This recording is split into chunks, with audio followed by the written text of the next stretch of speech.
Puji syukur senantiasa kita panjatkan kehadirat Tuhan yang Maha Kuasa, karena atas karunia-Nya lah pada pagi hari ini, Kamis 22 Februari 2024, kita masih diberikan kesehatan dan kesempatan untuk hadir bersama dalam acara kuliah umum dengan tema otomatisasi peralatan atau mesin, pengolahan dan budidaya perikanan berbasis IoT. Bapak Ibu hadirin yang kami hormati, sebagai ungkapan rasa syukur kita atas kehadirat Tuhan yang Maha Kuasa dan juga agar acara pada pagi hari ini dapat berjalan dengan lancar dan pastinya memberikan manfaat untuk kita semua, marilah sejenak dengan hikmat kita membacakan doa. Kepada petugas, kami persilahkan. Assalamualaikum warahmatullahi wabarakatuh.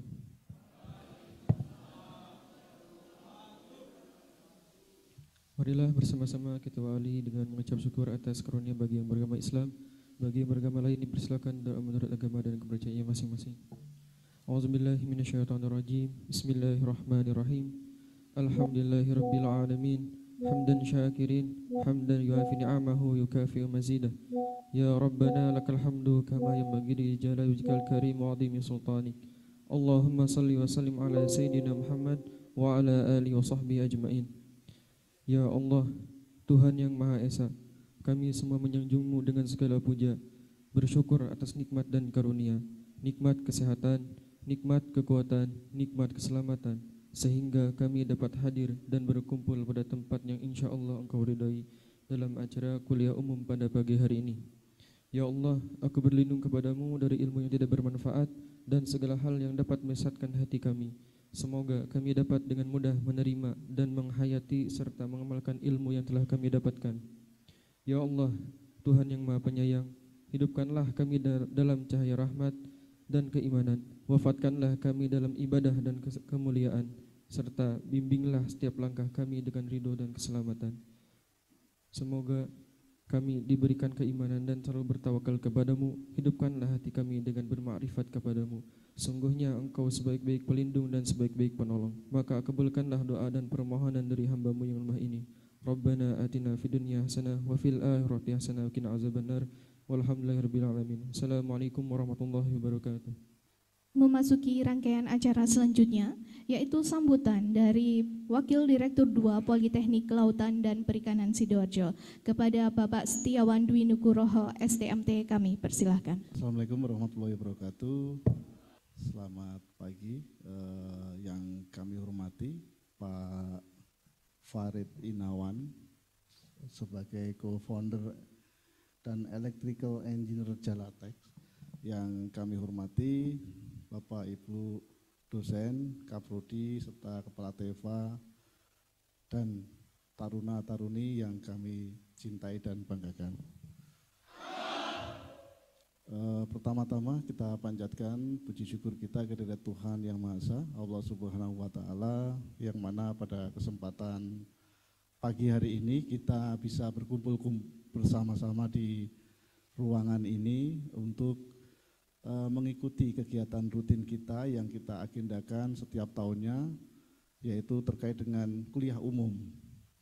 Jadi sesuai dengan kesepakatan kemarin bahwa kuliah umum ini nanti akan kita adakan di setiap prodi. Jadi nanti ini kebetulan yang pertama adalah prodi mekanisasi perikanan dengan mengusung tema optimalisasi peralatan atau mesin pengolahan dan budidaya perikanan berbasis Internet of Things atau IoT.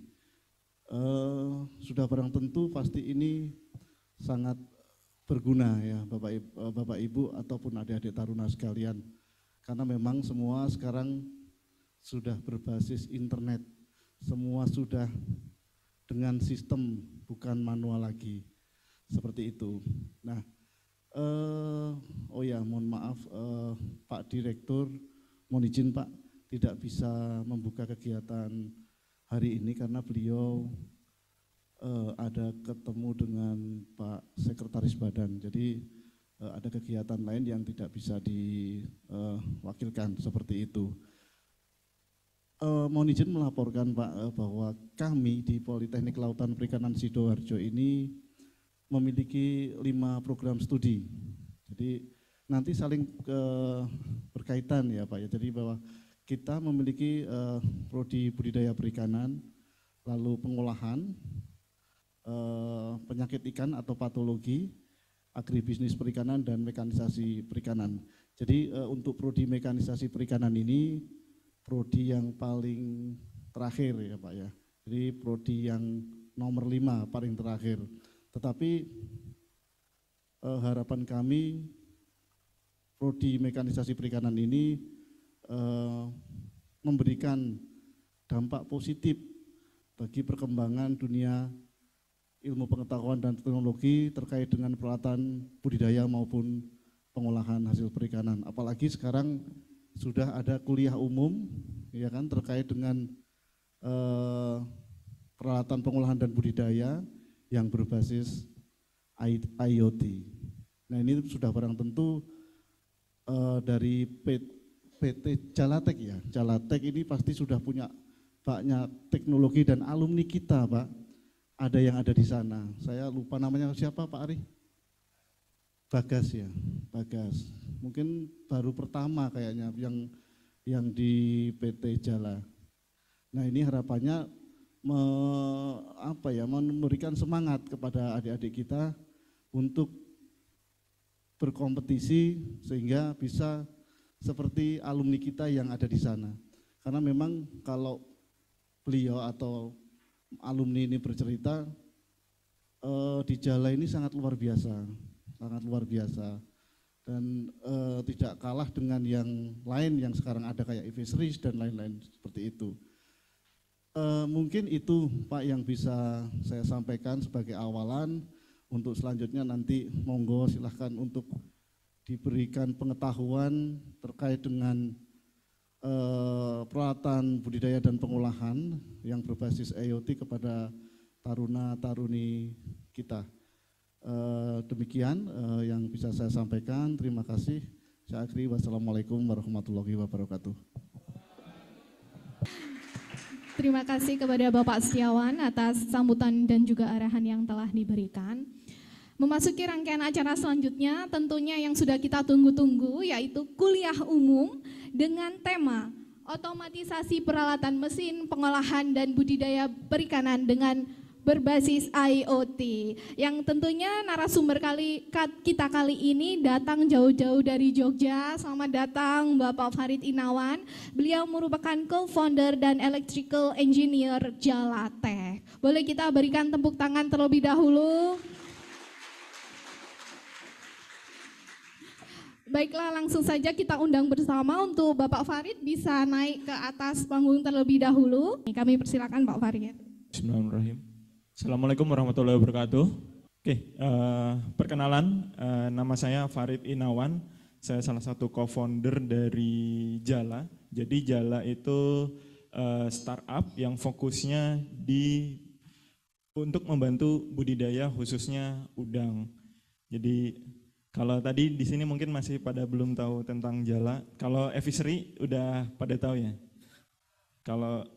Jadi kalau dibandingkan dengan e-fishery mungkin kita masih 1/10 lebih kecil, tapi insya Allah kita akan maju terus gitu, ngejar e-fishery. Oke, kita mulai aja ya.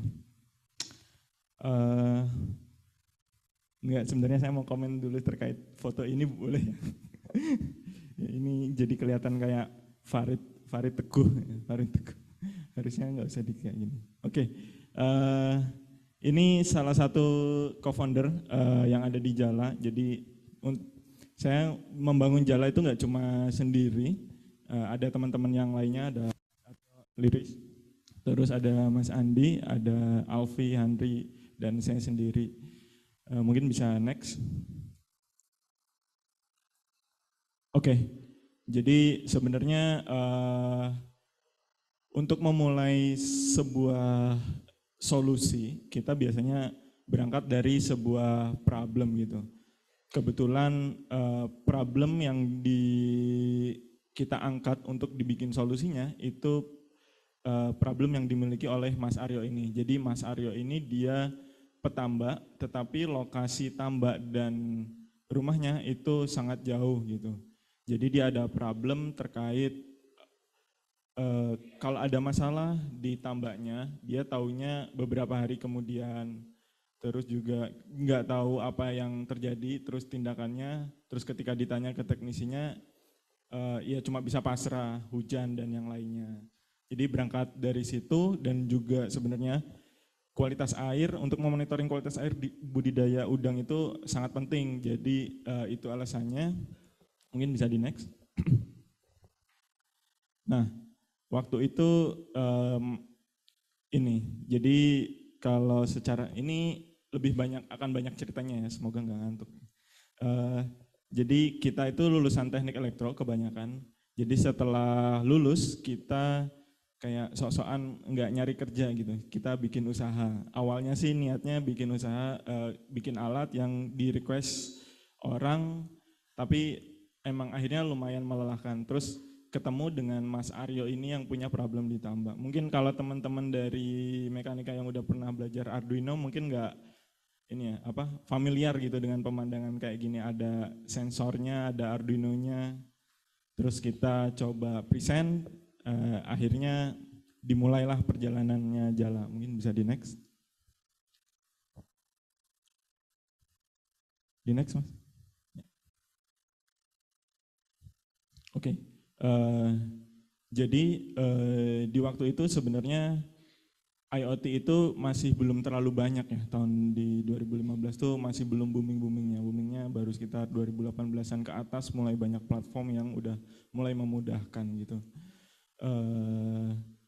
Perjalanannya cukup panjang karena hardware juga, jadi kita ikut grant, terus juga jadi banyak ada Mandiri Wirausaha Expo, kita ikuti juga. Teman-teman juga kalau misalnya punya ide yang dirasa memang mungkin akhirnya ini sepertinya problem yang lumayan umum dan banyak yang membutuhkan, bisa cari tuh grant-grant atau event-event yang mungkin sesuai dengan agendanya. Jadi dari situ lumayan banyak dapat pendanaan, terus akhirnya kita bisa ngelanjutin tentang proyeknya. Mungkin bisa dilanjut.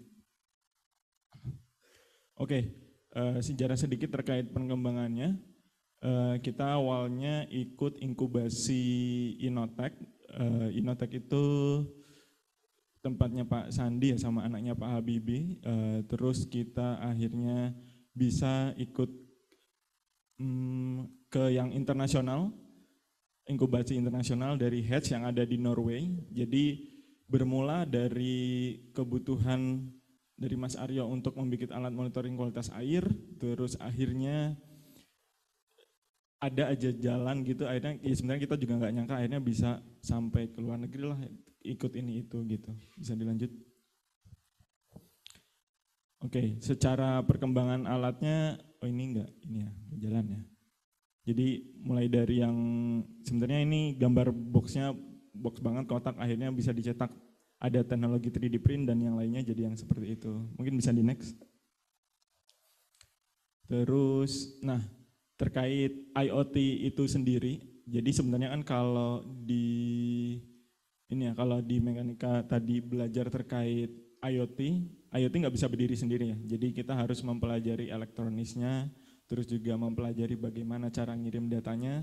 Selain itu kita juga akan terjun pastinya untuk membuat websitenya. Ini gambaran website dulu yang pas awal pertama kali banget, masih jelek banget lah gitu. Nanti ada lagi yang versi selanjutnya. Jadi kurang lebih sebenarnya kalau belajarnya nanti Arduino, pemrograman dan yang lainnya pasti akan berlanjut sebenarnya, bikin aplikasi dan yang lainnya. Mungkin bisa dilanjut di next. Next aja ini, nanti videonya mungkin belakangan. Oke, setelah kita pitching dan yang lainnya, akhirnya kita dapat pendanaan tuh. Sebenarnya ini ya, problemnya itu apakah beneran dirasakan banyak orang gitu. Akhirnya kita punya resource untuk keliling-keliling. Teman-teman juga sebenarnya ini ya, ini jadi pelajaran yang menarik dan cukup menjadi pengalaman yang menyenangkan juga buat teman-teman yang ada di jalan yang lainnya. Jadi keliling-keliling tambak, diskusi dengan para petambak, terus juga perjalanan ke tambak gitu. Itu jadi ini ya, jadi kenang-kenangan lah kalau kalian nanti mau riset sesuatu itu pastikan udah diskusi dulu dengan petambaknya, ngevalidasi dan yang lainnya. Bisa di next. Oke, nah setelah diskusi yang banyak tadi sebenarnya problem utama diundang itu ya ini ya, kalau kata pertama ya problem pertamanya itu rugi gitu, tapi kan ruginya bisa dibagi dua ya, ada penyakit atau sebenarnya manajemen pakannya, manajemen budidaya terkait efisiensi. Next. Oke, dari perjalanan tadi dan akhirnya ketemu insight dan yang lainnya, kita jadinya ada beberapa solusi sebenarnya. Awalnya kita berangkat dari alat IoT monitoring kualitas air, kemudian bertransformasi karena orang-orangnya Jala sendiri pun akhirnya belajar terkait budidaya ya. Nah, kita ada solusi lain itu farm management system. Jadi si alat IoT-nya itu juga nanti nge-support farm management system. Jadi pada dasarnya petambak itu ada beberapa yang udah melakukan pencatatan dan juga biasanya sudah tahu tindakan apa yang harus dilakukan. Cuma memang biasanya tidak tercatat dengan baik, jadi kita nggak bisa mempelajari historicalnya kayak gimana atau kedepannya seperti apa hasilnya, apakah rugi, apakah udah untung dan yang lainnya. Jadi kita ada platform juga. Nah, ini Jala versi 1 ya, dari yang gambar-gambar sebelumnya yang masih mungkin kotak-kotak, masih jelek, sekarang udah kelihatan proper gitu, udah kayak bukan buatan Indonesia gitu. Itu bagus. Oke, next. Next aja, nanti aja videonya mungkin. Oke. Ini ada slide ya terkait bagaimana akhirnya petambak itu menggunakan teknologi Jala. Jadi singkat cerita sih sebenarnya kita ada banyak lini ya, ada communities dan lainnya. Ketika sudah akhirnya menggunakan teknologi Jala itu meningkat gitu. Produktivitasnya yang awalnya per hektarnya sekian jadi 1000 kilo per hektar. Kemudian size panennya pun juga lebih meningkat karena itu petambaknya jadi lebih aware terkait pengukuran dan kondisi di tambak. Mungkin the next. Terus juga ini salah satu lainnya dari Pak Abdul Hari, sebelum menggunakan Jala dan setelah masanya jadi lebih panjang dan juga FCR-nya lebih terukur. Yang jelas ini mungkin di bawahnya dikasih lebih profit sih dari yang sebelumnya. Bisa di next. Oke. Nah ini ya, terkait mungkin teman-teman penasaran gitu, kok Jala kenapa ya membantu ditambah udang gitu. Mungkin untuk secara gambaran besarnya, secara konteksnya, itu ini harusnya ada gambar petanya ya, kelihatan. Jadi global shrimp market value itu sangat-sangat besar banget gitu. Bahkan untuk di Indonesia sendiri itu lumayan banyak. Bahkan kalau kita nge-capture 1%-nya aja itu udah cukup besar. Ditambah lagi, udang itu adalah komoditi di aquaculture yang marginnya itu lumayan besar dibandingkan spesies lainnya. Jadi kalau misalnya adik-adik tertarik untuk berbudidaya udang, itu peluangnya masih sangat besar sih. Oke, ini pengguna Jala App ya di seluruh Indonesia. Kurang lebih ya kalau dilihat mungkin di sini kayak dari Sabang sampai Merauke udah ada yang pakai, cuma ya kita ngerasa mungkin baru sebagian kecil aja sih, belum semuanya, dan kita masih akan terus lanjut. Nah, sebenarnya positioningnya Jala ini dengan adanya alat IoT terus juga sangat fokus di udang itu jadi jembatan buat company-company besar untuk akhirnya bisa misalnya ada company besar yang mau memberi bantuan ke petambak kecil, itu jalannya bisa lewat Jala gitu. Jadi sebagai positioning Jala lumayan strategis ya. Next. Oke. Nah, mungkin sebelum ke detail produknya, aku masih akan cerita terkait sebenarnya di Jala itu ada apa aja sih. Jadi di Jala itu kita nyoba solusi dari awal sampai akhir sekarang. Jadi awalnya kita khusus di budidaya untuk monitoring kualitas air. Nah sekarang udah merambah mulai memberi bantuan pakan, terus juga ikut kerjasama untuk budidaya. Terus kita juga ambil dari panenan. Lanjut. Oke, terus ini yang mungkin buat teman-teman informasi yang lumayan penting. Jadi di dunia aquaculture dan khususnya juga di udang, di beberapa tahun kemarin harga udang itu melemah gitu, dan semakin kesini juga semakin melemah. Oleh karenanya, karena kita juga nggak bisa menekan harga tambak atau nahan penyakit, yang bisa kita lakukan adalah efisiensi. Nah, ketika jadi hal-hal kayak penyakit, harga pakan itu di luar kontrol kita, yang bisa kita lakukan adalah efisiensi. Ketika efisiensi itu bisa kita lakukan, maka profitnya di sini akan lebih membaik. Nah, mungkin ya terkait dengan pengolahan dan budidaya perikanan berbasis IoT terkait otomasi ini, itu adalah di efisiensinya. Selanjutnya. Oke, ini cuma satu slide aja sih terkait produk yang ada di Jala. Salah satunya itu Jala App ya, ada platform untuk monitoring, mungkin nanti juga akan sedikit demo, terus juga next.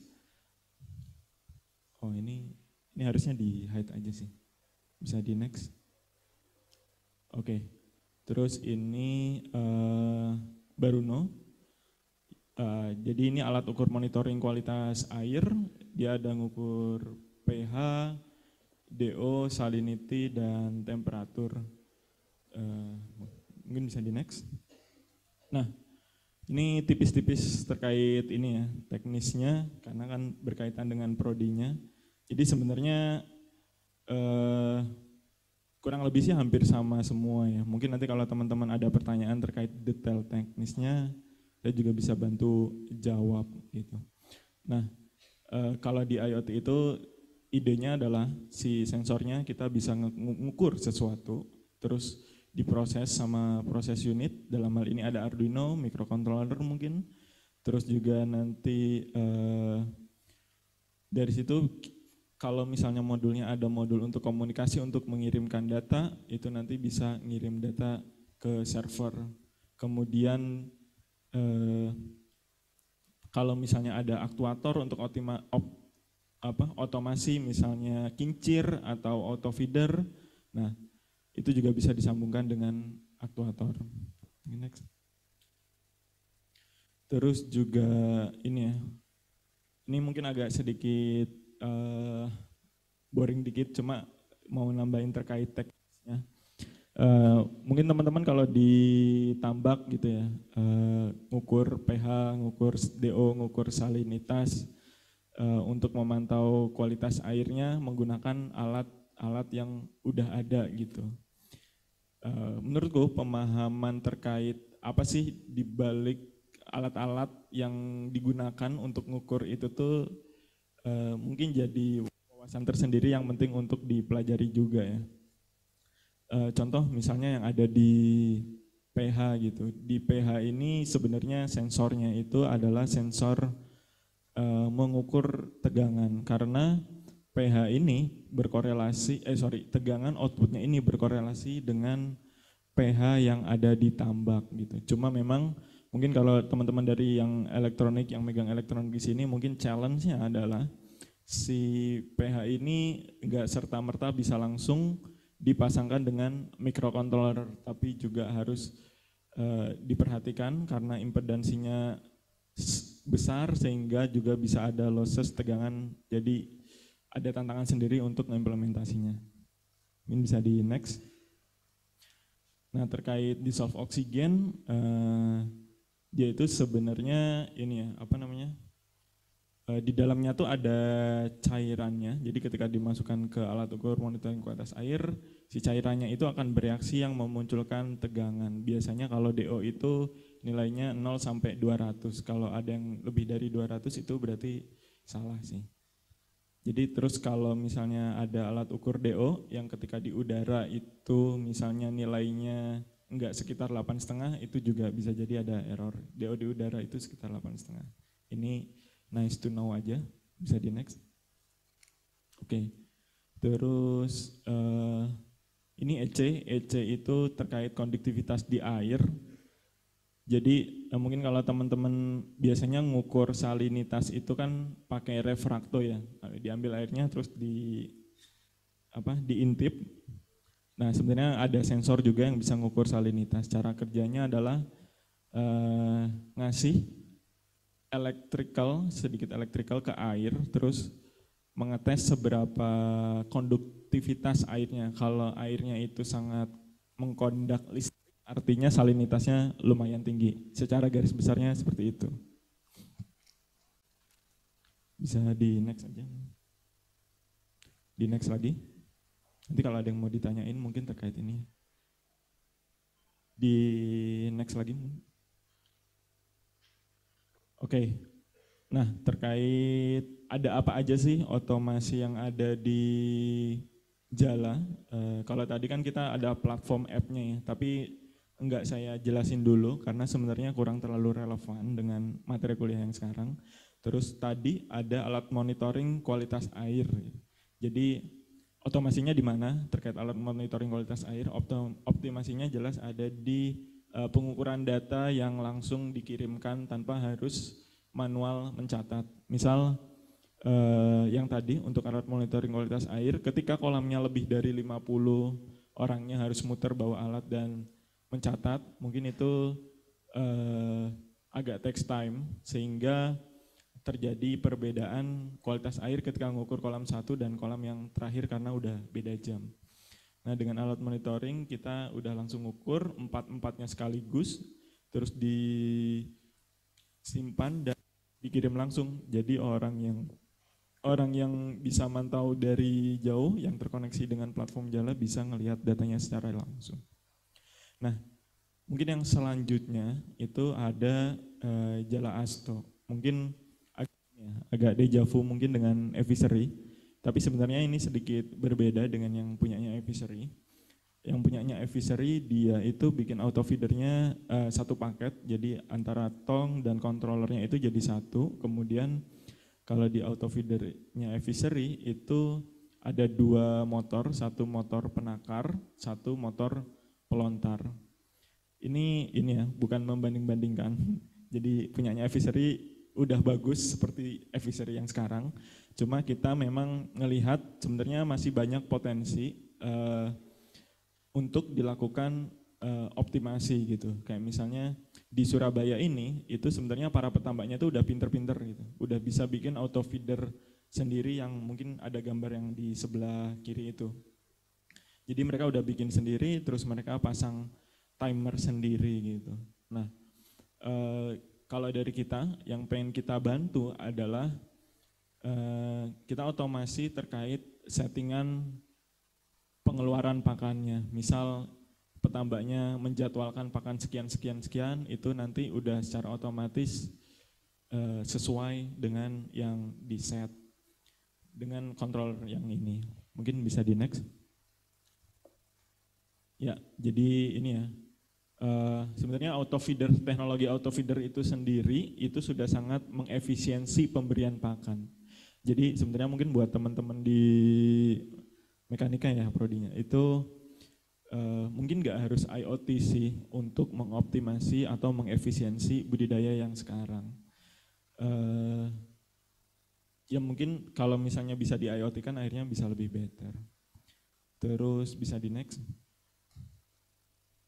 Oke.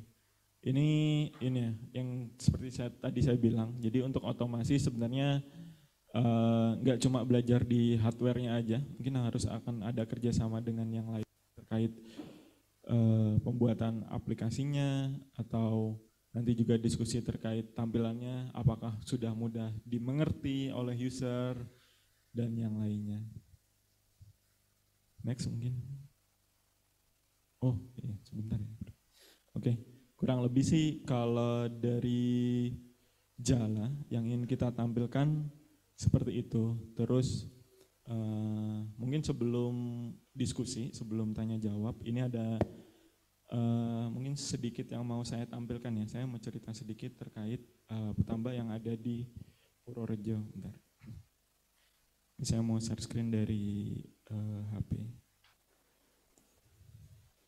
Oke, jadi ini aplikasinya Jala. Kurang lebih tampilannya seperti ini. Gimana sih si aplikasi Jala ini akhirnya bisa membantu kita untuk melakukan budidaya gitu.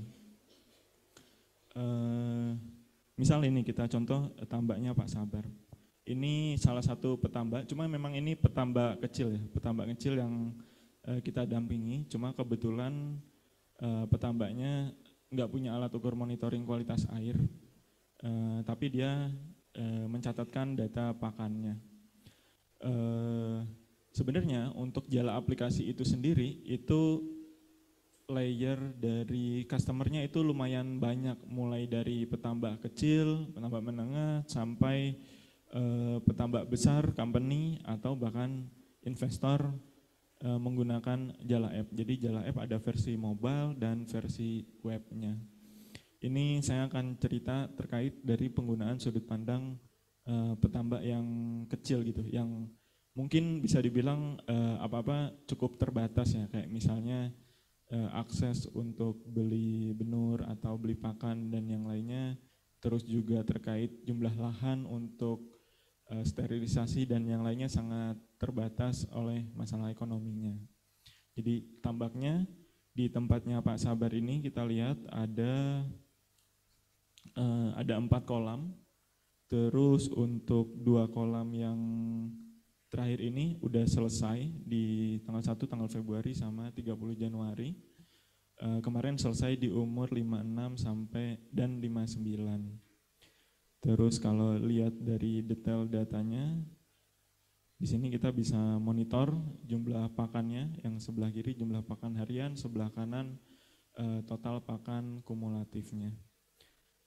Terus juga untuk yang auto feedernya Jala tadi, itu sebenarnya juga masih belum publicly available, itu kita ujikan di tambaknya Pak Sabar. Cuma itu pun nggak semua kolam.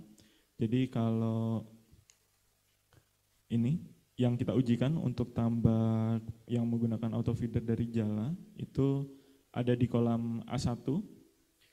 Ini kemarin hasilnya FCR-nya lumayan rendah dibandingkan sebelumnya.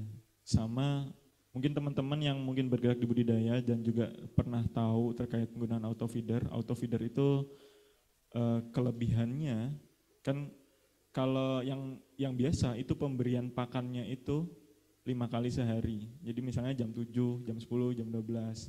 Yang jadi problem di budidaya udang adalah ketika pakannya itu enggak habis, itu nanti jadi amonia, kualitas airnya jadi jelek. Nah, dengan menggunakan auto feeder itu keluar pakannya tuh bisa kita atur sedikit-sedikit, jadi kualitas airnya bisa terjaga dan juga pertumbuhannya jauh lebih cepat. Nah, kalau teman-teman notice di sini kan ada yang ini ya, apa namanya? Ada yang warna birunya, ada warna biru, ada yang warna putih di bagian catatannya. Untuk yang warna biru itu pencatatan yang dicatat dari auto feeder gitu. Nah, ketika di kolam ini Pak Sabar itu dia nggak perlu lagi repot-repot nyatet baik itu di catatan atau bahkan di aplikasi. Jadi yang hanya dia lakukan cuma perlu nyeting auto feedernya saja, itu datanya udah bisa masuk sebagai data budidaya yang nantinya dianalisis. Dan kelebihannya kalau dari Pak Sabar sendiri mention dengan adanya auto feeder kayak misalnya dia kadang bangunnya kesiangan gitu, jadi pakan pagi kelewat itu sekarang udah nggak dirasain dengan pakai auto feeder gitu. Terus, Nah, kalau app-nya sendiri, kenapa sih kita harus pakai app, terus juga kenapa kita harus mencatat gitu. Mungkin saya mau spill sedikit terkait di sini ya. Jadi untuk di Jala aplikasi, itu kalau teman-teman mau budidaya, sebenarnya akan lebih mudah kalau menggunakan aplikasi. Pertama, mungkin yang akan menarik buat teman-teman, di sini ada ini ya, kita udah otomatis menghitungkan posisinya udang itu sekarang size-nya berapa, terus dikoneksikan dengan harga udang itu sekarang harganya berapa di size itu dan yang lainnya, sehingga bisa ketemu terkait estimasi profitnya. Nah, kalau di sini kan kelihatan ya, kalau dari Pak Sabar untuk kolam A1 walaupun selesainya itu kurang dari 60, itu dia bisa dapat profit 11 juta gitu. Untuk Pak Sabar sendiri petambak kecil. 11 juta untuk satu kolam, dan itu lumayan sih hasilnya. Terus untuk kolam A3 dan kolam A4 ini juga udah melewati masa kritis istilahnya ya. Jadi kita bisa pantau kalau misalnya memang pertumbuhannya nggak baik, mungkin ada baiknya kita stop. Seperti di kolam A2, itu kena penyakit tuh.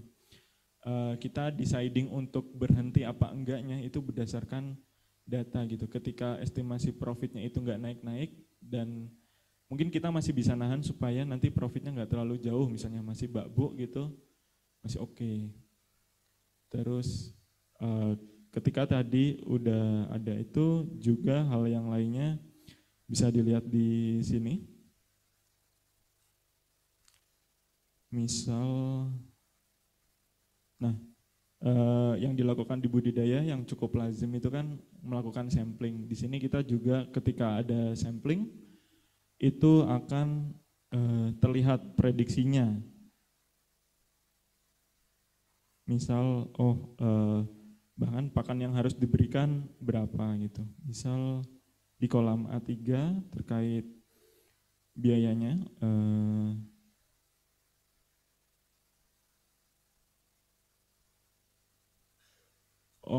misalnya yang di kolam A3 ini terjadi masalah atau apapun, kita bisa lihat di sini itu secara prediksi itu sebenarnya udah aman untuk dipanen, udah bakbuk gitu, nggak rugi. Jadi ketika mau diangkat ada masalah itu udah nggak ada isu gitu. Ya mungkin itu sih sekilas terkait. Akhirnya dari tadi ada alat monitoring kualitas air, ada auto feeder, ada app manajemen, terus terkaitannya dengan manajemen, terus terkait dengan penggunaannya, gimana teman-teman akhirnya bisa, mungkin akhirnya kalau di sini yang ada tertarik budidaya bisa mengoptimalkan hasilnya sih. Mungkin itu sih kalau dari saya. Cukup sekian dari presentasinya. Terima kasih banyak. Boleh kita berikan tepuk tangan yang paling meriah terlebih dahulu. Silakan Pak Farid duduk kembali. Baik, jadi sekarang teman-teman sudah fresh ya, sudah dapat gambaran apa itu Jalatek. Ya, jadi Jalatek itu merupakan salah satu startup perikanan yang bergerak di bidang aquaculture shrimp farming, di mana bersama Jala, petambak dapat meningkatkan hasil panennya dengan bantuan teknologi, serta mitigasi resiko kegagalan dan keberlanjutan budidaya, seperti itu. Untuk teman-teman yang bergabung melalui Zoom meeting, saya buka juga untuk sesi pertanyaannya. Mungkin saya awali terlebih dahulu untuk adik-adik taruna yang hadir secara luring di sini ya. Silakan acungkan tangan bila ada pertanyaan. Taruni di belakang. Silakan bisa maju ke depan, Dek. Ya, taruni yang di belakang, silakan bisa maju ke depan. Mohon izin Pak Farid, satu pertanyaan langsung dijawab atau ditampung terlebih dahulu? Langsung jawab saja ya, baik. Maju ke sini ya, biar teman-teman lainnya yang ada di Zoom meeting bisa kelihatan juga. Sini, nggak apa-apa ya. Warahmatullahi wabarakatuh. Sebelumnya mohon izin memperkenalkan diri, nama Taruni Madya Siti Zulaika, Prodi Agribisnis Perikanan tingkat Madya. Mohon izin bertanya Bapak. Saya kan melihat tambak udang itu kebanyakan kayak di daerah pesisir-pesisir gitu ya Pak ya. Apakah kita bisa membuat tambak udang di daerah pegunungan? Dan di kolam tambaknya itu kan biasanya ada seperti lapisan plastik itu ya Pak ya. Apakah ada jenis tanah yang bisa jenis tanah yang sesuai untuk membuat tambak udang itu Pak? Ya, terima kasih.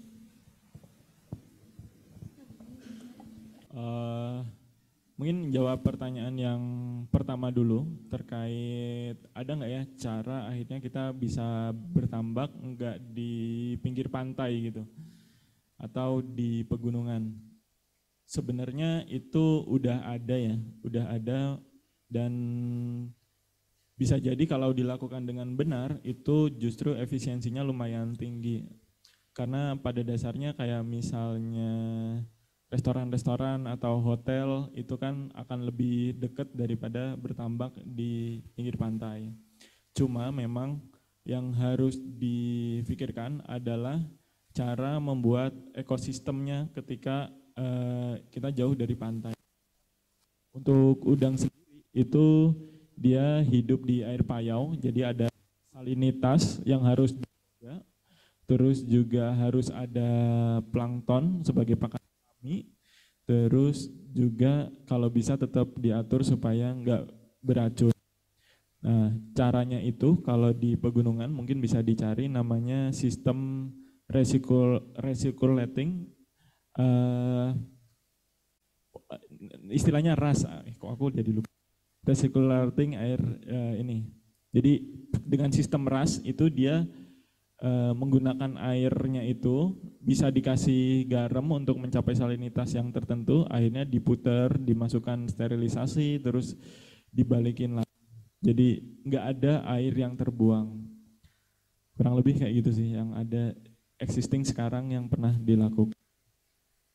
Terus terkait tanah, sebenarnya untuk budidaya udang beberapa untuk yang tradisional masih ada juga yang menggunakan tanah.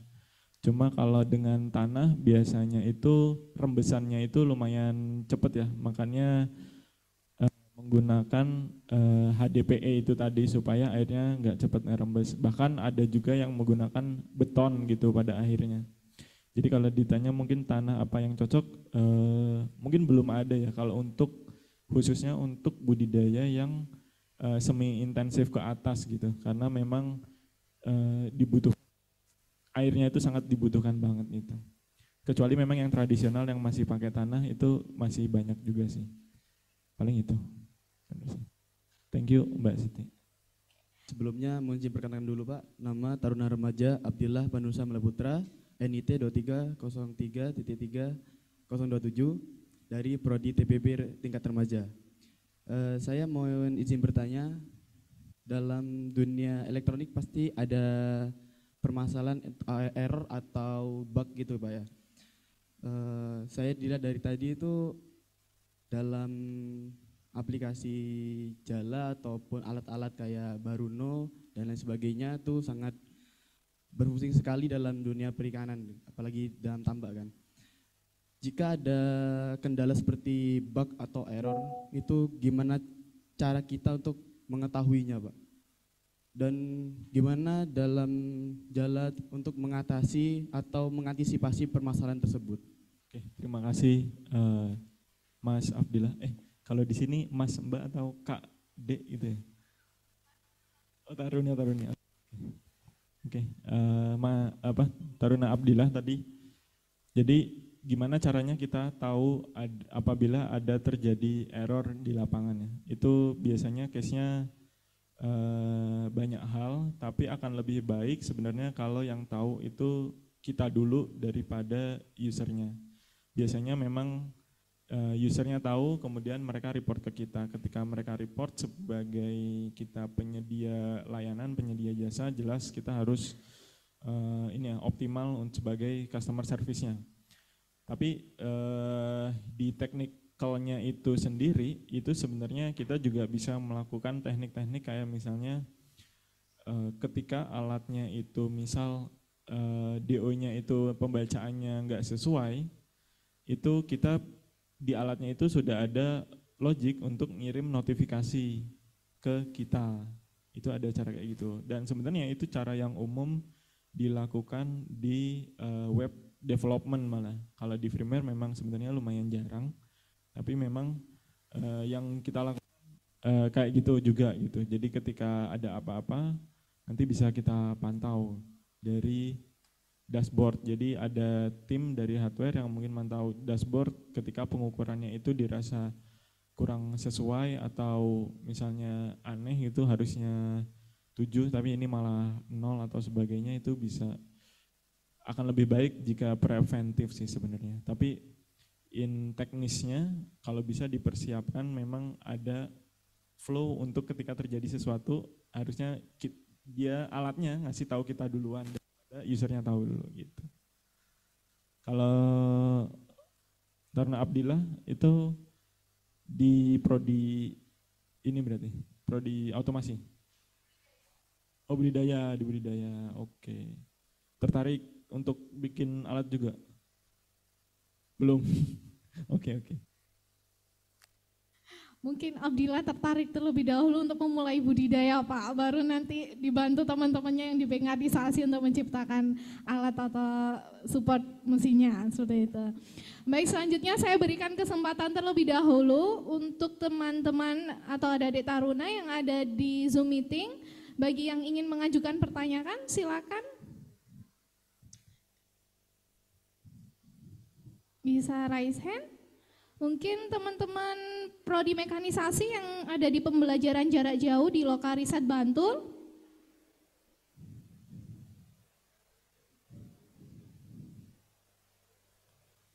Ada? Oke, silakan. Sudah hafal sepertinya ya? Langsung, wis. Oke, silakan Aji ya. Silakan Aji.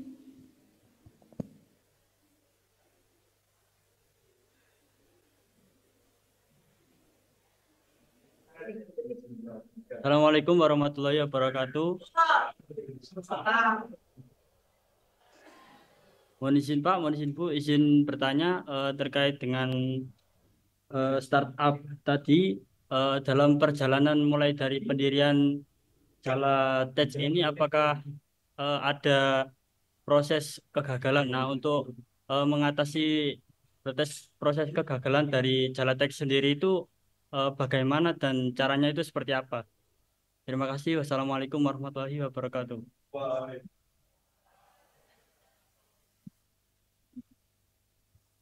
Ya, cek. Dari Aji ya tadi. Oke. Cek, oke. Jadi kalau di selama perjalanan Jala itu ini ya, sebenarnya nggak mungkin nggak ada kegagalan gitu. Justru yang bikinin maju adalah tumpukan dari kegagalan sebenarnya. Dan kegagalan pun sebenarnya macam-macam ya. Ada yang mulai dari kegagalan kecil dari riset atau kegagalan salah decision terkait berdampak ke finansial, atau mungkin secara idea dari awal basicsnya udah gagal. Sebenarnya cara yang paling gampang adalah ya tidak mudah menyerah ya. Tetap melanjutkan apa yang dipercaya itu benar, terus juga belajar dari kesalahan tersebut sehingga tidak terulang lagi. Kayak misalnya jadi pernah mungkin gini ya, kita sebagai startup yang fokus untuk memajukan budidaya udang, kita pernah kerjasama dengan petambak gitu, petambak besar. Jadi ada petambak besar yang dia tambaknya lagi nggak digunakan, terus akhirnya kerjasama dengan kita gitu. Terus secara pengetahuan kita merasa kita udah mumpuni, sudah tahu semuanya. Tapi seiring berjalannya waktu ternyata ada problem yang kita baru tahu kalau itu tuh ada, itu problem terkait problem sosial ya. Jadi oh ternyata ada orang-orang yang memang akhirnya nggak bisa kita diskusi atau secara pola pikir berbeda, sehingga akhirnya itu kerjasama tambahnya itu bisa dibilang gagal total. Nah dari situ Jala lumayan mengalami kerugian yang nggak sedikit, tapi dari situ kita belajar, oh oke, selain tambaknya yang kita assess, sebenarnya ada sisi sosialnya yang perlu kita assess. Itu mungkin contoh case-nya. Thank you. Semoga menjawab ya Mas Aji. Oke, cukup jelas sekali Pak Farid. Baik, selanjutnya untuk adik-adik taruna lainnya yang berada di Zoom meeting, yang ada di SLP Paciran, Magetan, Pasuruan, baik yang ada di Depok, silakan jika ada pertanyaan. Atau mungkin kami persilakan juga untuk Bapak Ibu dosen apabila ingin bertanya. Saya lihat hadir Pak Nazran. Selamat siang Pak. Iya, selamat siang. Monggo saya persilakan, mungkin dari Bapak Ibu dosen juga ada pertanyaan. Baik, mohon izin Bu Piti untuk bertanya. Nah, baik, terima kasih Bu Piti. Mohon izin Pak Farid, saya bergabung lewat Zoom tadi keluar dari ruangan. Ya. Baik Pak Farid, terima kasih atas kesempatan yang telah diberikan. Pak Farid, mohon minta tolong dijelaskan ya kan untuk rangkaian-rangkaian daripada untuk otomatisasi, mulai dari seperti tadi untuk melihat kualitas air, itu peralatan-peralatan itu apa aja dan dia gunanya itu untuk apa gitu. Ya, biasanya kan seperti itu tuh kalau untuk ada sistem pemeliharaannya enggak daripada peralatan-peralatan tersebut sampai dia bisa connect ke programan gitu. Mungkin itu aja ya. Terima kasih. Cek. Ya. Sebenarnya mungkin jawab itu akan lebih enak kalau misalnya bisa ada apa-apa tulisnya ya. Cuma memang tapi nggak apa-apa. Terus juga karena ini baru kesempatan pertama kali saya untuk kuliah umum di sini, mungkin nextnya kalau misalnya lebih detail bisa didiskusikan lagi. Tapi mencoba menjawab tadi yang apa ditanyakan. Mungkin ini ya, semoga nggak terlalu general. Jadi kalau yang ada di Baruno itu sendiri, sekarang kita ada sensor-sensor probes-nya, dan itu sensor probes-nya itu dikonekkan dengan microcontroller. Di situ di microcontrollernya, sebelum datanya bisa diambil dari probe, kita ada rangkaian untuk ngekonversi dari macam-macam output dari masing-masing probe, karena masing-masing probe memang punya punya karakteristik yang berbeda gitu. Terus ketika kita udah ada konversinya, terus dikonvert menjadi nilai digital yang akhirnya bisa diolah di microcontroller. Nah, di microcontroller ini kan dia tugasnya itu bisa merun program. Cuma memang ketika si microcontroller ini kita lengkapi atau kita persenjatai dengan misalnya modul WiFi, modul Bluetooth, modul GSM. Nah, di sini kita akhirnya bisa connect ke eksternal atau connect ke device lain. Nah, ketika misalnya ada WiFi dan WiFi-nya itu bisa connect ke internet, itu akhirnya kita bisa ngeprogram microcontrollernya untuk menggunakan modul WiFi-nya itu untuk ngirim data ke internet gitu.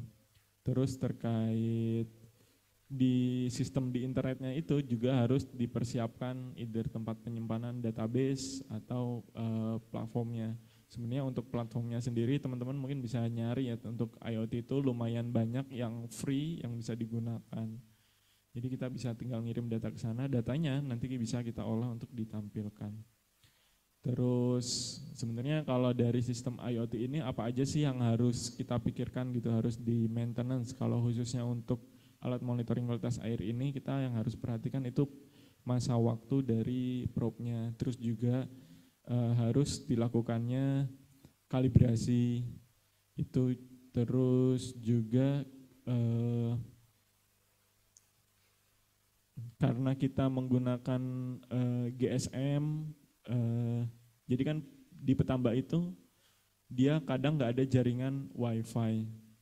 Jadi tantangannya adalah gimana caranya kita bisa tetap bisa ngirim data walaupun di sana nggak ada jaringan internet. Ya walaupun ada, sebenarnya ada beberapa, cuma kita ingin mengcover lebih luas lagi gitu. Salah satunya kita menggunakan GSM bisa connect ke internet, dari lewat situ kita bisa ngirim data juga. Nah, tapi ada tambahan yang harus di maintenance, yaitu kita harus memastikan si kuotanya lah ya, istilahnya itu masih ada untuk bisa mengirimkan data. Ini kurang lebih yang bisa saya jawab seperti itu ya. Baik, terima kasih Pak Farid atas penjelasannya. Baik, siap. Terima kasih Pak Farid dan juga Pak Agus untuk pertanyaan dan juga jawabannya yang sangat luar biasa. Kami persilakan apabila masih ada pertanyaan kembali, baik yang hadir secara daring maupun daring. Oke, siap. Silakan Pak Nazran. Ya, terima kasih Mbak. Terima kasih Mas Farid ya. Luar biasa sekali ya. Jadi memang ini sebetulnya yang diciptakan oleh generasi alumni kita sekarang ya, di penggunaan teknologi. Jadi kita mengenal adanya tambak milenial ya, milenial. Tentu ini padat teknologi ya, padat modal padat teknologi. Tapi seperti yang kita lihat ya kurang begitu berkembang atau jadi kegagalan. Kira-kira di pengalaman Jala ya, tentu punya semacam informasi ya, faktor-faktor kegagalan, kemudian apa upaya yang bisa dilakukan ya supaya tambak milenial ini yang diharapkan oleh alumni kita untuk bisa dikembangkan ya. Kira-kira apa yang menjadi faktor-faktor itu? Ini kan kalau kita lihat sungguh bagus sekali ya, ini bisa berkembang untuk ke depannya gitu. Makanya ada informasi dari Jala gimana faktor-faktor kenapa tidak berkembang ya, kemudian kira apa yang bisa dilakukan itu dari Jala. Makanya itu. Ya, oke. Ya. Terkait tambak milenial ini juga memang lumayan menarik ya, karena dari programnya Indonesia dari Kementerian kan memang mencanangkan produksi udang di tahun 2045 itu jadi rajanya secara produksi di Indonesia. Sebenarnya untuk tantangannya banyak yang ada di tambak udang. Mungkin masalah yang paling utama adalah dari sisi penyakitnya. Itu yang masalah yang paling utama yang saat ini dihadapi. Tapi sebenarnya untuk terkait penyakit ini, akhirnya kita perlu memahami lagi lebih basic terkait. Jadi kita nggak bisa menambah udang seperti biasa lagi, naruh udang di kolam terus kita kasih pakan akhirnya besar.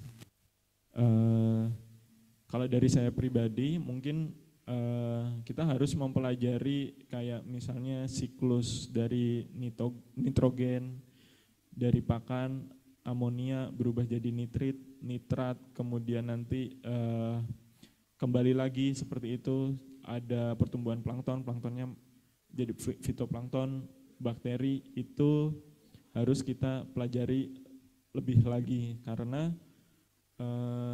memang lumayan berbeda ya kondisinya dengan kondisi beberapa tahun silam gitu, karena budidaya udah cukup padat sekarang khususnya di Jawa, khususnya Jawa Timur, itu secara airnya mungkin udah berubah ya. Ketika airnya udah berubah, tapi kan secara knowledge kita harusnya treatmentnya kurang lebih ilmunya menggunakan ini ya, ilmu yang sama, ketika amonia sekian dan sekian itu harus apa dan yang lainnya. Jadi mungkin kalau secara singkatnya kita harus pertama menekankan pengetahuan basicnya lagi terkait budidaya udang dan di kualitas air. Sebenarnya kan untuk budidaya udang kita juga bisa bilang itu budidaya dari budidaya plankton itu sama dengan budidaya udang gitu. Nah, selain itu ya kayak yang tadi mungkin kalau misalnya ingin lebih optimal, yang jelas emang harus dilakukan pengukuran kualitas air, terus juga dengan kita tahu ilmunya, ngelihat kualitas air lebih punya arti terkait action apa yang kita lakukan. Apakah kita harus memberikan misalnya produk tertentu untuk menurunkan amonia atau meningkatkan fitoplanktonnya. Terus juga sebenarnya kalau misalnya ini terkait info update yang ada di luar sana, juga ada beberapa company yang udah mulai menemukan obat untuk EHP gitu. Tapi bukan obat sih, lebih ke akhirnya melindungi dari EHP. Dan hal-hal gitu kita perlu cari tahu, perlu belajar, terus akhirnya kita bisa terapin dengan pengetahuan yang kita punya tadi. Terus juga terkait efisiensi, untuk saat ini sebenarnya kalau bagi saya pribadi auto feeder itu cukup wajib digunakan ya untuk budidaya udang. Contoh orang yang di petambak yang ada di Pacitan, dia menggunakan auto feeder, dia bisa optimal sekali sampai si kepadatannya itu 200 ekor per meter persegi, dan itu kalau standar itu biasanya sekitar 100. Kali ini dia bisa sampai 200 sampai 300. Kenapa dia bisa segitu? Karena dia menggunakan auto feeder, jadi keluaran pakannya itu cuma sedikit-sedikit, jadi kualitas airnya bisa terjaga. Ya sama balik lagi ya, tadi terkait basic knowledge terkait gimana caranya menjaga kualitas air dan memahami kondisinya, itu jadi penting sih. Gitu. Mungkin dari Pak Nazran ada tambahan atau sudah cukup jelas Bapak? Ya mungkin ada semacam alat monitor ya yang mungkin mengantisipasi terhadap penurunan kualitas air ya. Di samping ya pH dan sebagainya, tentu ada yang indikator lain ya, parameter lain yang perlu sekali diantisipasi dia selain daripada ya suhu, kemudian nitrit dan lain sebagainya itu. Sehingga memang termonitor ya, jadi sehingga bisa diantisipasi lebih awal dalam terjadi penurunan kualitas air tadi. Itu ada alatnya yang lebih lengkap lagi gitu ya, yang mungkin jelas ini untuk bisa menciptakan itu. Kali itu. Ya, oke. Ya, terima kasih. Jadi memang si platformnya kita tadi pun akhirnya tujuannya untuk itu juga, untuk mempermudah memanage banyak kolam dan juga bisa memonitor terkait kondisinya per kolam. Apabila ada kolam yang misalnya kok udangnya nggak tumbuh, itu udah bisa kita deteksi dari awal. Maksudnya nggak tumbuh itu seharusnya tuh tumbuhnya segini, tapi dia tumbuhnya lebih lambat. Either itu indikasi kena penyakit atau apa. Cuma memang ini ya, mungkin opportunity juga buat teman-teman di sini. Selain kalau tadi kan cuma dengarnya ada kualitas air, terus auto feeder, terus apalagi sih sebenarnya teknologi yang mungkin dari otomasi ini bisa kita gunakan. Sebenarnya ada banyak ya, apalagi kalau kita ngereferensi dari Vietnam, Filipina gitu, mungkin teman-teman bisa juga bikin kayak misalnya ada ini ya, jadi biasanya kan di budidaya udang itu ada juga yang kolam 2 step ya, kolam 2 step. Jadi udang kecil setelah udangnya cukup besar baru dipisahkan jadi 2 kolam. Nah kalau yang di Vietnam kemarin ada juga tuh yang dia kolamnya itu nggak terpisah, tapi dari alih-alih dipisah dia itu bikin kayak apa ya, kayak rajungan kecil tapi untuk di kolam tambak gitu. Setelah umur sekian akhirnya dibuka gitu. Itu menurutku lumayan efektif juga. Terus juga ada beberapa kayak misalnya deteksi plankton secara cepat, nggak perlu ke lab dan yang lain-lain. Terus sebenarnya yang kepikiran juga yang perlu diketahui oleh pembudidaya petambak itu biasanya kondisi udang yang sekarang itu sebenarnya layak untuk dilanjutkan apa enggak ketika sampling atau ketika apa. Untuk mengetahui detail itu biasanya cek lab untuk ngecek hepatopankreas dan yang lainnya. Nah kalau teman-teman di sini mungkin bisa bikin kayak mikroskop portable kayak misalnya sebenarnya kan mikroskop portable itu ini ya mechanical, menggunakan optik, dan juga sebenarnya kalau nyari itu udah ada tuh kayak mikroskop kertas dengan pembesaran sekian. Itu tuh bisa membantu untuk langsung cek dan dapat hasilnya.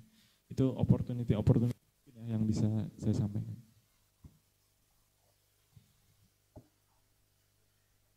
Baik, terima kasih Pak Farid. Iya. Nggih. Sudah cukup jelas nggih Pak Nasdan? Nggih. Cukup. Terima kasih Pak Mas Farid. Terima kasih. Terima kasih. Saya lempar lagi ke teman-teman yang hadir di sini. Apakah masih ada pertanyaan? Silakan.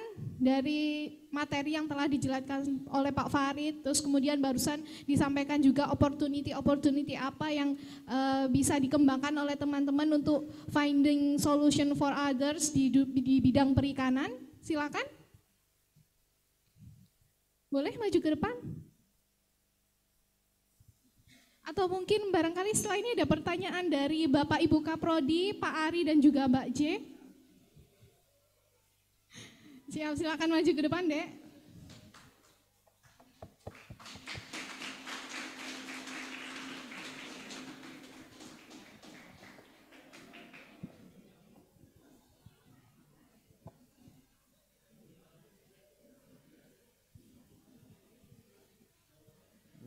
Assalamualaikum warahmatullahi wabarakatuh.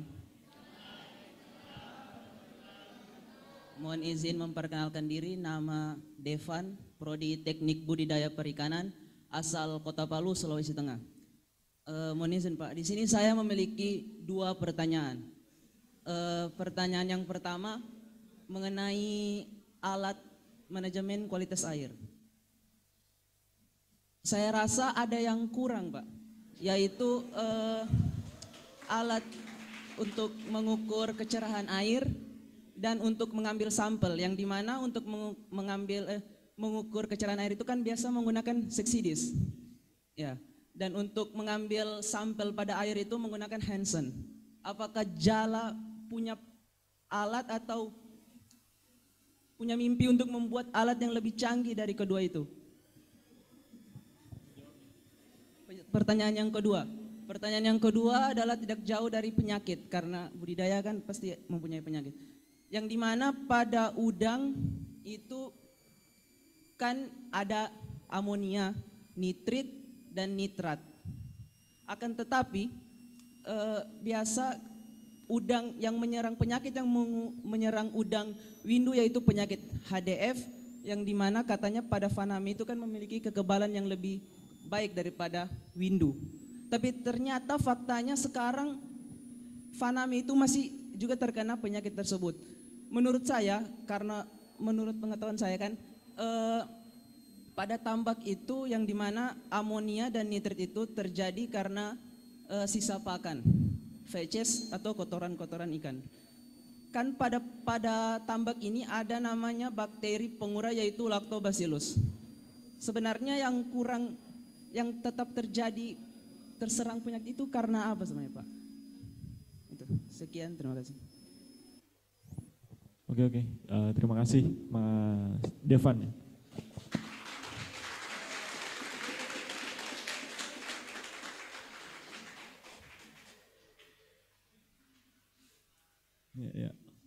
Ya, memang Jala masih banyak kurangnya ya Mas Devan. Mohon maaf.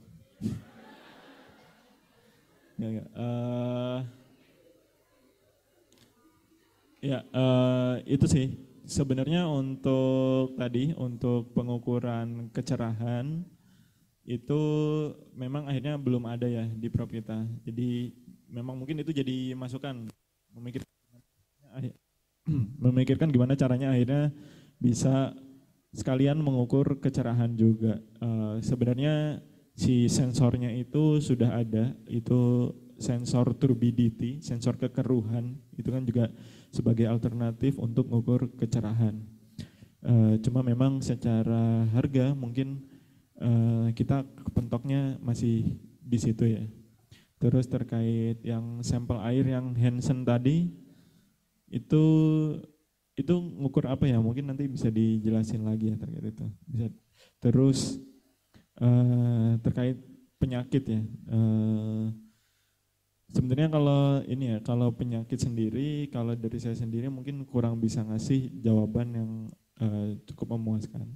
Cuma memang benar tadi di udang Faname itu cukup lebih resisten daripada udang windu, dan itu merupakan sejarah ya. Kenapa akhirnya Indonesia beralih dari windu ke 90% itu Faname. Cuma memang yang namanya penyakit itu dia bisa bermutasi dan lain hal sehingga juga akhirnya bisa nyerang ke Faname. Makanya terkait hal itu sebenarnya ada banyak faktor ya.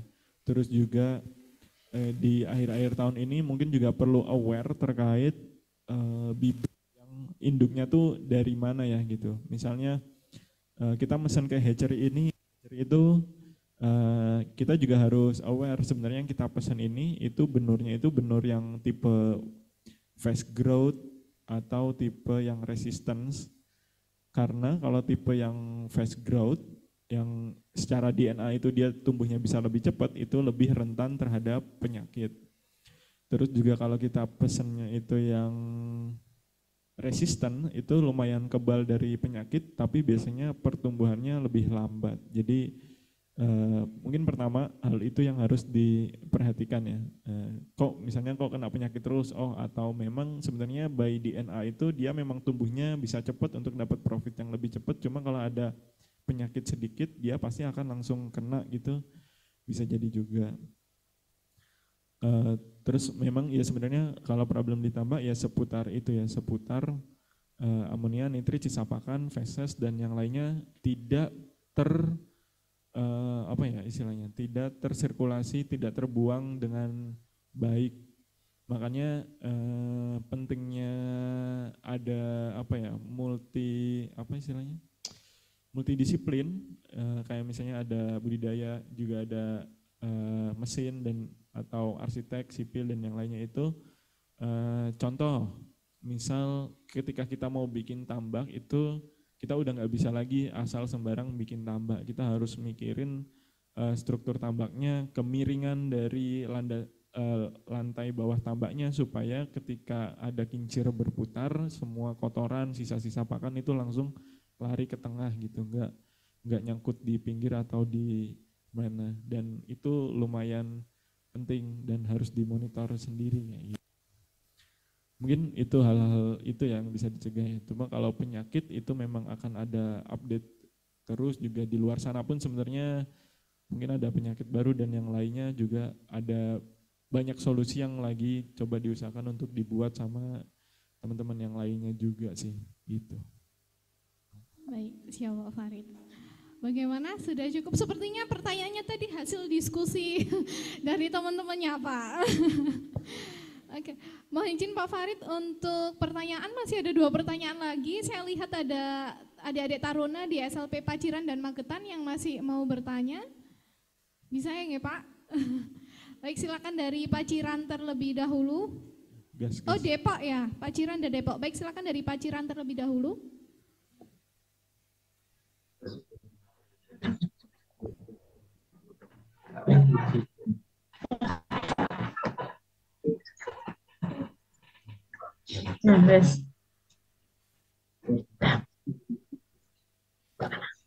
Mohon izin, sudah apakah terdengar? suara saya Silakan. terdengar?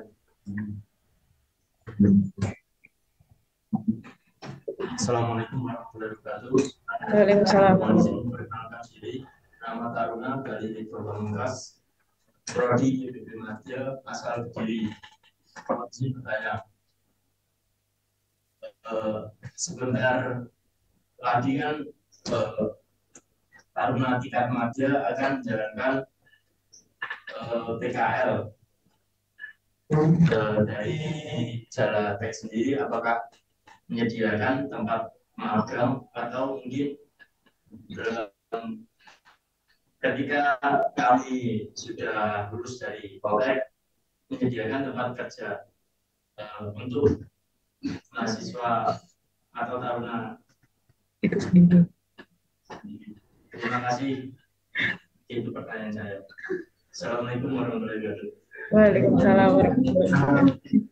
Baik, silakan Pak. Sepertinya terkait opportunity atau kesempatan untuk bisa magang atau PKL di Jala. Silakan Pak Farid, saya persilakan. Oke.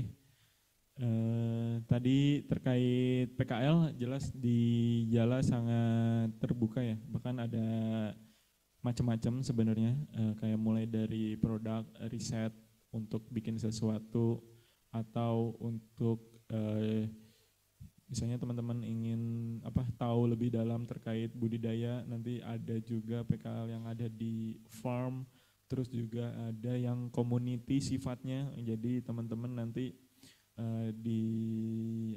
ditaruh di suatu wilayah, nanti yang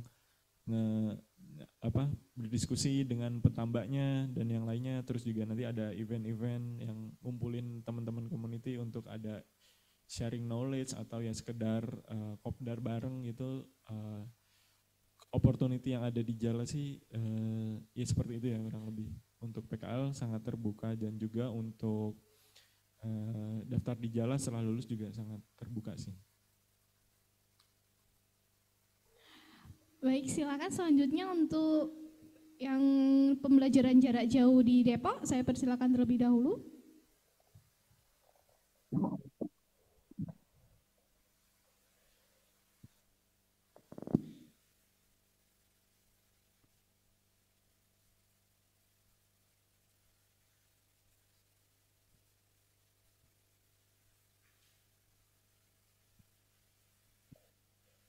Silakan, yang di Depok belum terdengar suaranya. Belum terdengar suaranya.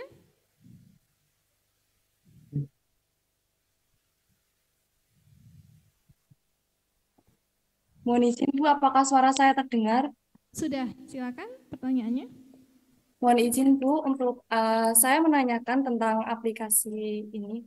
Mohon izin memperkenalkan diri. Nama Taruni Madya Umi Romadiana dari Prodi TPPI Madya. Mohon izin menanyakan tentang aplikasi Jala ini sendiri Bu. Menurut saya kan sudah begitu baik, cukup baik. Untuk masalah penyakit udang sendiri itu ada fiturnya di mana kita bisa membacanya. Nah, kita juga bisa konsultasi langsung dengan teknisinya. Nah, apakah aplikasi ini sendiri itu menyediakan seperti obat yang terjamin untuk pengguna Jala dan langsung mengirimkannya? Soalnya menurut saya kalau kita membeli obat-obatan sendiri di toko online itu kayak belum terjamin ini apakah ini itu bisa menyembuhkan atau tidak. Seperti itu, Bu. Terima kasih. Dari Adik Taruni Prodi Patologi Pak, jadi pertanyaannya lebih ke bersifat penyakit dan juga obat. Silakan Pak Farid. Oke. Terima kasih Taruni Umi udah install aplikasi Jalanya ya. Itu memang untuk saat ini yang ada di Jala kita baru menyediakan informasi, terus juga menyediakan konsultasi, jadi bisa bertanya langsung gitu. Cuma untuk terkait jual beli obat via platform Jala itu kita cukup sedikit hati-hati karena takutnya memang kalaupun kita akhirnya sendiri tidak menseleksi dengan baik itu mungkin akan berdampak. Sebenarnya nextnya itu mungkin tujuannya kita akan ke sana. Terus juga di Jala itu sendiri walaupun belum muncul di aplikasi, kita udah ada Jala Supply namanya. Itu kita istilahnya membantu petambak untuk mereka tuh bisa bertambak tanpa harus mengeluarkan modal untuk pakan. Jadi pakannya nanti dibayar belakangan. Jadi untuk bertambah bisa jauh lebih murah ya untuk modalnya. Baru pakan dan prebiotik, cuma memang masih belum ditampilkan di app karena memang mungkin takutnya masih akan terlalu liar, tapi masih akan digodok sih sebenarnya. Nah terus benar tadi sebenarnya kan kalau kendalanya kita beli berdasarkan baca di Google terus kita beli di Tokped bisa jadi informasinya salah gitu. Nah harapannya sih sebenarnya kalau nanti di Jala melalui pendampingan kita juga akan bisa bantu terkait sebenarnya produk apa yang harus dipakai, terus kenapa harus pakai ini dan yang lainnya. Kita harapannya sih bisa sampai ke sana. Jadi mungkin bisa ditunggu sampai ini, atau misalnya mau diskusi langsung dengan teknisinya menggunakan obat apa, itu juga sangat memungkinkan untuk sekarang. Terima kasih Taruni Uni. Siap, terima kasih Pak Farid. Untuk selanjutnya masih ada pertanyaan lagi dari Taruna yang ada di SLP Magetan. Silakan yang mau bertanya. Siap. Assalamualaikum warahmatullahi wabarakatuh.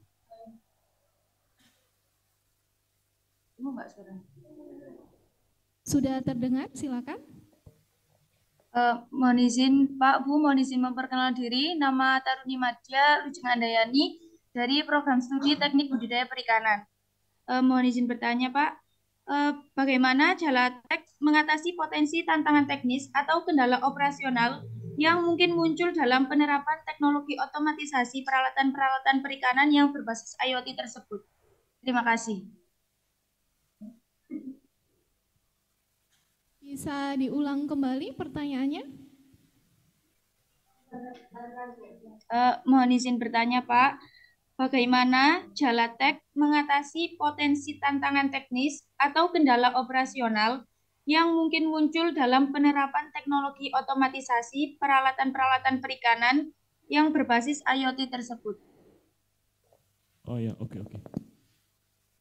Berarti lebih ini ya, mungkin kalau dari kita jelas kalau misalnya terkait autofeeder, alat ukur, implementasi terkait teknologi, itu akhirnya kita nggak lepas seutuhnya ya. Jadi kayak misalnya, mereka mau menggunakan alat terus kita kasih gitu, enggak. Jadi memang kita akan dampingi juga untuk setelah menggunakan alat, terus misalnya menggunakan alat ukur atau autofeeder, kita akan juga bantu supaya operasionalnya tetap lancar. Itu misalnya nge-make sure, ini propnya udah kedaluarsa atau perlu dikalibrasi, terus juga apabila autofeedernya itu ada kendala, ya kita harus siap sih, terus sama kita akan mantau dan diskusi juga gitu dengan petambaknya yang ada di tambak, sehingga untuk implementasi dari teknologinya secara operasional sangat sedikit perbedaannya, frictionnya. Misal contoh yang ada di aplikasi Jala untuk diterapkan ke petambak besar gitu.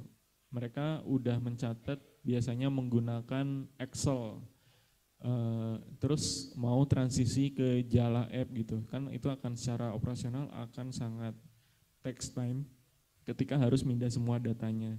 Di Jala App itu kita ada fitur untuk nge-import hasil data budidaya sebelumnya sehingga bisa masuk langsung ke Jala App, sehingga secara historical terus juga secara next insight-nya itu udah bisa terlihat. Terus juga sebenarnya di Jala App-nya itu nggak nge-cover cuma budidaya, tapi juga nge-cover fitur keuangan, dan itu fitur baru juga, kita bisa import catatan keuangan. Jadi secara operasional sih diharapkan nggak terlalu ada friction banyak ketika implementasi teknologi dari Jala, mungkin itu. Baik, jadi secara teknis tetap ada pendampingan ya Pak. Selanjutnya, apakah masih ada pertanyaan dari teman-teman yang hadir secara daring? Untuk teman-teman yang hadir secara luring di sini, silakan. Mungkin dari Bapak Ibu Kaprodi, Bu J atau Pak Ari, barangkali ada satu pertanyaan sebagai penutup. Oke, silakan Pak.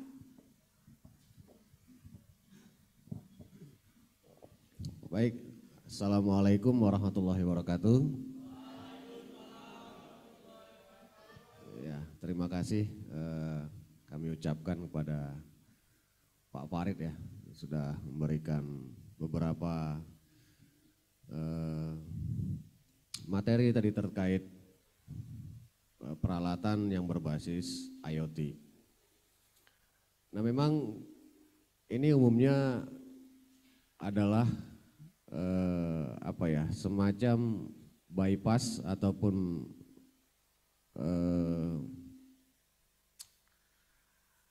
optimasi dari peralatan-peralatan di tambak. Nah, sekarang itu kan masih manual sih. Kita mungkin di SLP Pasuruan, di Paciran yang berbasis air payau dan air laut itu masih juga menggunakan peralatan yang manual. Nah, kalau untuk mekanisasi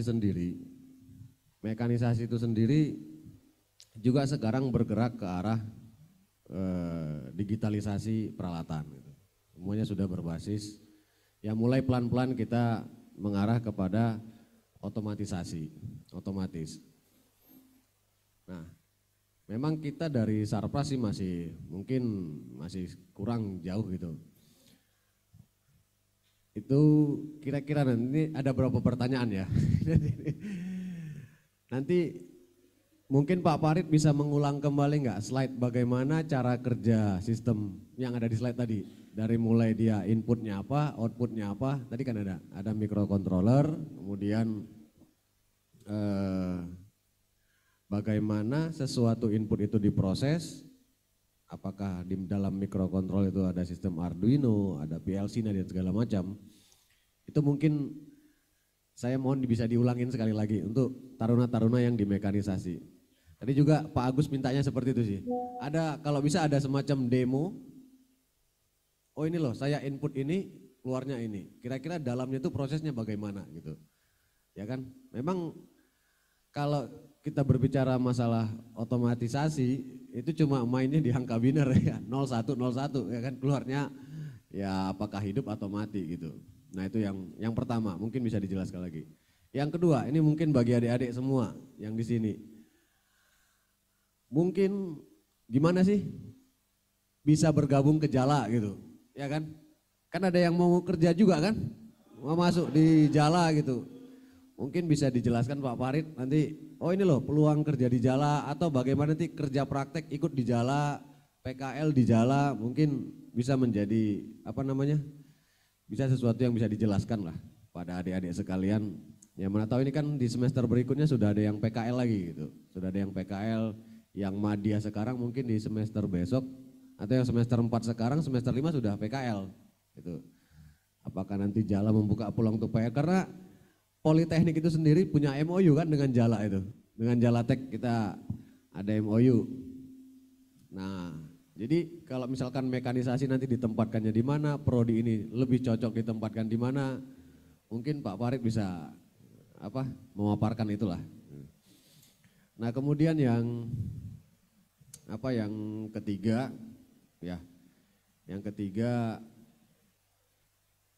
bisa enggak ya mungkin disimulasikan ya, mana tambak yang tidak menggunakan sistem otomasi dengan tambak yang sudah menggunakan otomasi, itu kelihatan efisiensi dan efektivitasnya itu kira-kira datanya ada enggak gitu kan.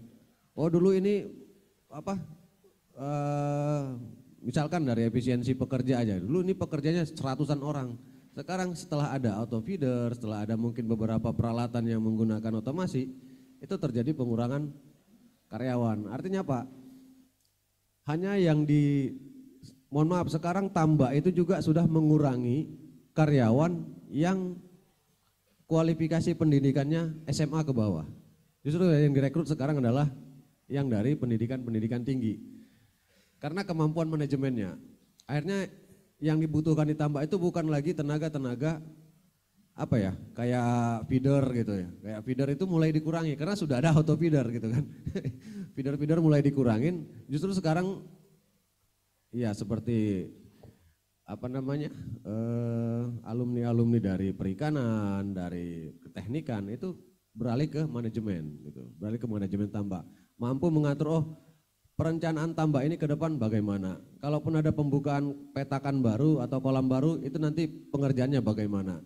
Akhirnya dari adik-adik kita ini lulus itu bukan lagi jadi tenaga kasar gitu. Mohon maaf, bukan jadi tenaga kasar atau tenaga yang memang harus seperti yang kualifikasi pendidikannya SMA ke bawah gitu atau SMK ke bawah gitu. Jadi harapannya itu Nanti silahkan dikasih clue Pak Farid ya kan. Gimana supaya kelihatan loh ini loh tambak milenial itu tadi Pak Nazran juga tanya tuh tambak milenial gitu. Semuanya sudah berbasis otomasi gitu. Jadi manusia itu tinggal duduk-duduk aja. Kalau di luar negeri itu kan petani berdasi kan. Semuanya pakai peralatan mesin-mesin pertanian gitu. Nah kita juga di perikanan pinginnya ya sekarang pembudidaya atau pelaku utama tinggal santai-santai gitu. Semuanya dijalankan oleh sistem robot gitu, sistem otomasi gitu. Mungkin kira-kira itu dari kita. Yang pertama tadi mungkin ke skema, yang kedua tentang apa? Ya terkait Jala peluang rekrutmennya bagaimana atau peluang untuk kerja praktek di Jala bagaimana. Yang ketiga tadi adalah kelihatan ada perbandingan lah antara tambak yang sudah menggunakan sistem otomasi dengan yang belum menggunakan sistem otomasi. Mungkin itu, terima kasih. Assalamualaikum warahmatullahi wabarakatuh. Waalaikumsalam.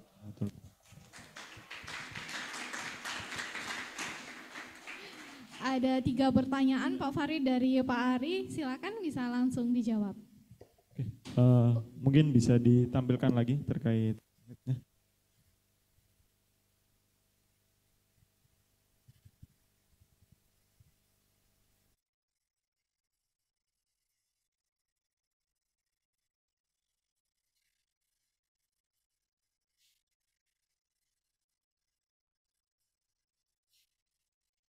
Oke, yang ini dulu tadi yang sebelumnya. Jadi kalau ini sebenarnya ini ya gambarnya secara umum, tapi juga memang kurang lebih hampir penerapannya hampir sama sih di semua IoT. Dari bawah, dari sini dari data acquisition di sensor ini kita bisa macam-macam ya. Kalau konteksnya kita tadi ngomongin terkait kualitas air, di sini tadi ada pH, probe, salintas, dan DO. Kita ambil contoh misal yang pH supaya kita bisa ngomong mungkin agak lebih spesifik. Yang pH sensor dia itu outputnya tegangan ya. Mungkin kalau adik-adik di optomasi ini mempelajari terkait elektronisnya, pH itu dia output tegangannya sangat kecil antara 40 mV sampai 200 mV.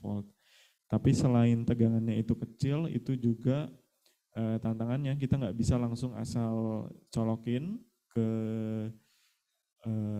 apa istilahnya langsung ke microcontroller karena dia akan berdampak ke nilainya akan turun karena impedansinya tinggi.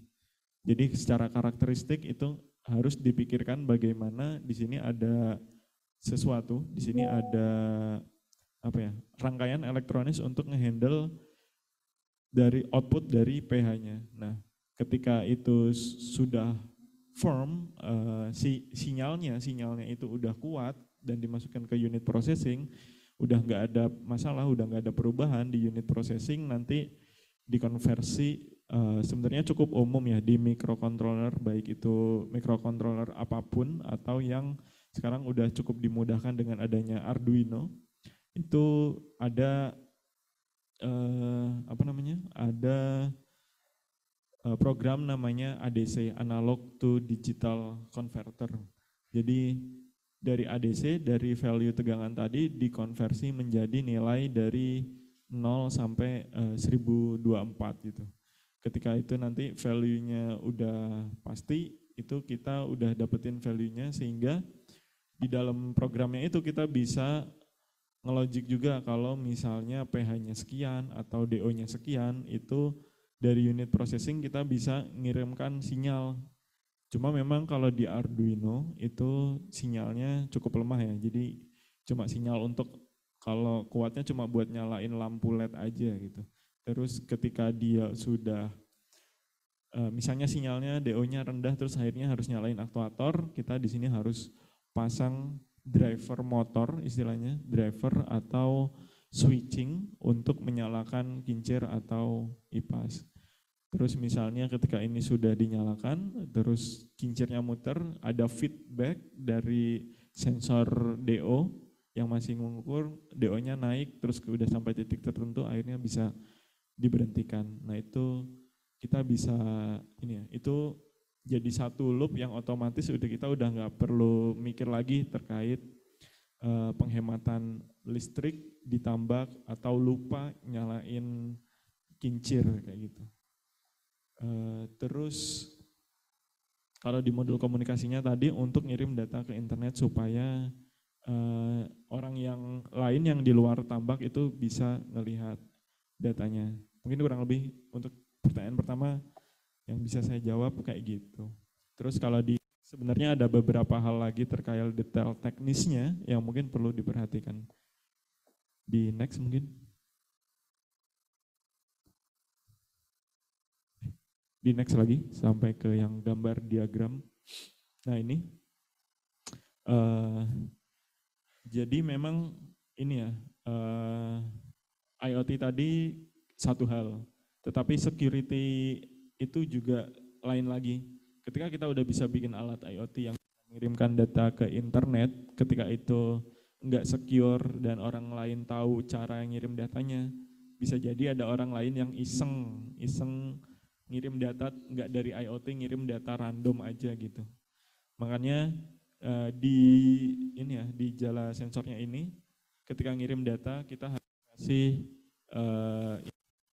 di encrypt datanya supaya yang paham itu cuma servernya jala dan alat IoT-nya. Jadi alat IoT lain itu atau ada lain yang nyoba ngirim data ke server jala itu nggak akan dikenali. Gitu. Terus juga kalau dari gambar ini sebenarnya ini secara diagram simpelnya ya, apa aja sih arsitektur yang ada di jala gitu untuk ngeran yang sekarang. Jadi ada sensornya jala, ngirim data via HTTP controller, HTTP protokol maksudnya, terus dikirimkan ke server. Di server pun di sini ada firewall-nya, kita cuma membolehkan device-device tertentu yang boleh ngirim data, terus juga disimpan di database lah gitu. Jadi memang ya mungkin IoT tadi satu hal, security juga satu hal. Mungkin bisa di next.